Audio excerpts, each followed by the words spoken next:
நாங்க தேவனால் அனுப்பப்பட்ட தூதர்கள். உங்க ஊர் மக்களுக்கு பரலோக ஆதார் கார்டு கொடுக்க வந்திருக்கோம். 1 மணி நேரம் மட்டும்தான் இங்க இருப்போம். இப்ப பாருங்க, ஊரையே கூட்டிட்டு வந்துடுறேன். அதுக்கு முன்னாடி இங்க இங்க இங்க இங்க என்னதுமா? உங்களை தொட்டு பார்க்கணும்னு ஆசையா இருக்கு. கண்டிப்பா ஒரு நாள் பாப்பீங்க.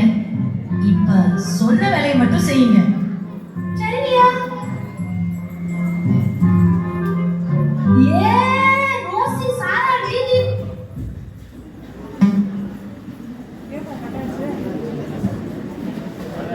டீடி, ரஞ்சினி, எல்லாரும் இங்க வாங்க.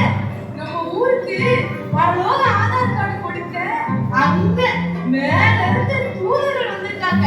என்னது, தூதர்களா? பரலோக ஆதார் கார்டா?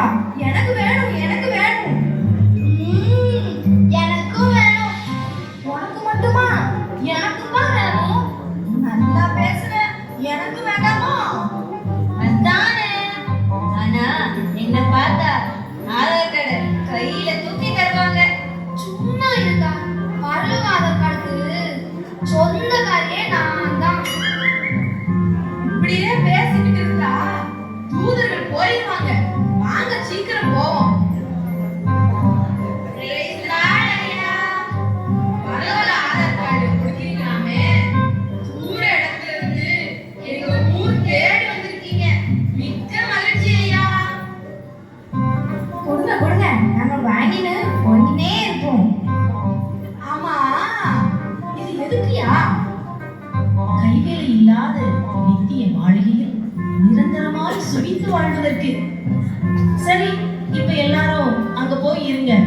ஒவ்வொருத்தரா வாங்க. ஓகே ஓகே ஓகே, சொன்ன சொல்ல தட்டுவோமா? வணக்கம் வணக்கம் வணக்கம். நான் ஃபர்ஸ்ட் போறேன். ஐயா, பேர் என்ன? என் பேரு சாரா பூங்காவனம். ஆனா என் வீட்டுக்காரு சாரோ சாரோன்னு செல்லமா கூப்பிடுவாரு. வெயிட். உனக்கு பரலோக ஆதார் கார்டு கிடையாது. ஐயோ, ஏயா? எதுக்குயா சொல்வது? ஆம், நாம் தலையாக இருக்க விரும்புகிறோம். நாம் மட்டும் தலையானால் போதாது, நம்மை சுற்றி வாழ்பவர்களையும் தலையாக மாற்ற வேண்டும். இதோ கிறிஸ்து நம்மை வாழாக்காமல் தலையாக்கினார் என்று கூறி